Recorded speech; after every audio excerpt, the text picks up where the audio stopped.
Malar's kitchen பார்க்கும் உங்கள் அனைவருக்கும் என்னுடைய அன்பான வணக்கம். இன்றைக்கி முட்டை கேப்சிகம் பொரியல் எப்படி பண்ணலாம் தான் நம்ம பார்க்க போகிறோம். ஸோ அதுக்கு ஸ்டவ் ஆன் பண்ணி கடாயில் ஒரு 4 டேபிள் ஸ்பூன் அளவுக்கு எண்ணெய் சேர்க்குறேன். எண்ணெய் நல்லா சூடான பின்னாடி இதில் 1 டீஸ்பூன் கடுகு உளுந்த பருப்பு சேர்க்குறேன். கடுகு கொஞ்சம் பொரிஞ்ச பின்னாடி 1/2 டீஸ்பூன் சோம்பு, 1/2 டீஸ்பூன் சீரகம், 1/2 டீஸ்பூன் மிளகு இதை நுணுக்கி இதில் சேர்க்குறேன். எல்லாம் கொஞ்சம் பொரிஞ்சு நல்லா வாசனை வரட்டும். அப்புறமா ஒரு கொத்து கருவேப்பிலை சேர்க்குறேன். கருவேப்பிலை கொஞ்சம் பொரிஞ்ச பின்னாடி இதில் 20 சின்ன வெங்காயம் சேர்க்குறேன். இந்த பொரியலுக்கு சின்ன வெங்காயம் தான் சேர்க்கணும் கிடையாது, பெரிய வெங்காயம் சேர்த்துக்கலாம். சின்ன வெங்காயத்தை நல்லா வதக்கி விட்டுக்கலாம். வெங்காயம் கண்ணாடி பதம் வர வரைக்கும் வதக்கி விட்டுக்கலாம்.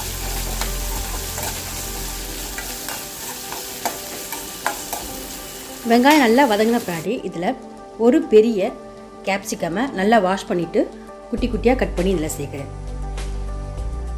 இது கூடவே 1/2 டீஸ்பூன் மஞ்சள்தூள், 1 டீஸ்பூன் தனி மிளகாய் தூள், அப்புறம் பொரியலுக்கு தேவையான அளவு உப்பு இதெல்லாம் சேர்த்துட்டு நல்லா மிக்ஸ் பண்ணி விட்டுடலாம். மிக்ஸ் பண்ணியாச்சு. இப்போ கேப்சிகம் நல்லா வேகணும். அதனால் ஒரு 1/4 கப் அளவுக்கு கொஞ்சமாக தண்ணி சேர்த்து இதை வேக வச்சிடலாம்.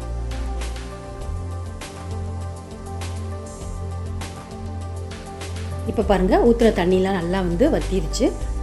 குடமிளகா நல்லாவே வெந்துருச்சு.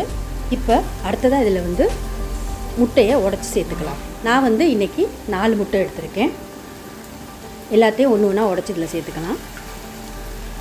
இந்த பொரியலுக்கு சிவப்பு கலர் கேப்சிகம் தான் சேர்க்கணும் கிடையாது, பச்சை மஞ்சள் எந்த கலர் குடை மிளகா இருந்தாலும் நீங்கள் சேர்த்துக்குங்க, நல்லாயிருக்கும். இப்போ எல்லா முட்டையும் உடச்சி இதில் சேர்த்தாச்சு. முட்டையை சேர்த்தோன்னே பாத்திரத்தில் முட்டை அடி பிடிக்கும். அதனால் மிதமான தீயிலே வச்சு எல்லாத்தையும் நல்லா கிளறி விட்டுக்கலாம்.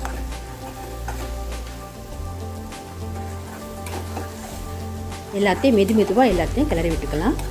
குடமிளகாவை வேக வைக்கும்போது உப்பு சேர்த்துட்டேன். அதனால் எனக்கு முட்டைக்கு உப்பு தேவைப்படல, கரெக்டாக இருக்குது. அப்படி உங்களுக்கு முட்டைக்கு உப்பு பத்தலைன்னா நீங்கள் சேர்த்துக்கோங்க. இந்த பொரியல் எல்லா வகையான சாதத்துக்கு ரொம்ப நல்லாயிருக்கும். வெரைட்டி ரைஸ் அப்புறம் குழம்பு இது எல்லாத்துக்குமே ரொம்ப சூப்பராக இருக்கும். இவ்வளோதாங்க, நல்ல சூப்பரான முட்டை கேப்சிகம் பொரியல் ரெடி ஆயிடுச்சு. நீங்களும் வீட்டில் ட்ரை பண்ணி பாருங்கள். எப்படி இருந்துச்சுன்னு கமெண்ட்ஸில் சொல்லுங்கள். இந்த வீடியோ உங்களுக்கு பிடிச்சிருந்துச்சுன்னா லைக் பண்ணுங்கள், ஷேர் பண்ணுங்கள். அப்புறம் இது வரைக்கும் நீங்கள் மலர்ஸ் கிச்சனுக்கு சப்ஸ்கிரைப் பண்ணலன்னா மறந்துடாமல் சப்ஸ்கிரைப் பண்ணிடுங்க.